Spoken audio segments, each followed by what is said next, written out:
And Assalamu alaikum, my dear students. How are you all? I hope you are fine. This is our maths period and we are going to start our today's work. Our today's topic is number in figures. Yes, beta, what is our today's topic? That is number in figures 1 to 25.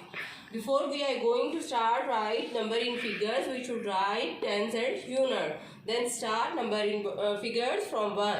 1, 2, 3, 4, 5, 6, 7, 8, 9, 10. What comes after 10?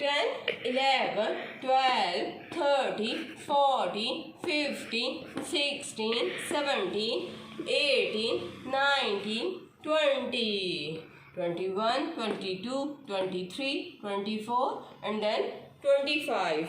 Okay, upper KG class, when you write 10, you have to write 1 under the T and O over here. Okay, in this way you have to complete number in figures 1 to 25 and then write on your notebooks. Okay, thank you very much.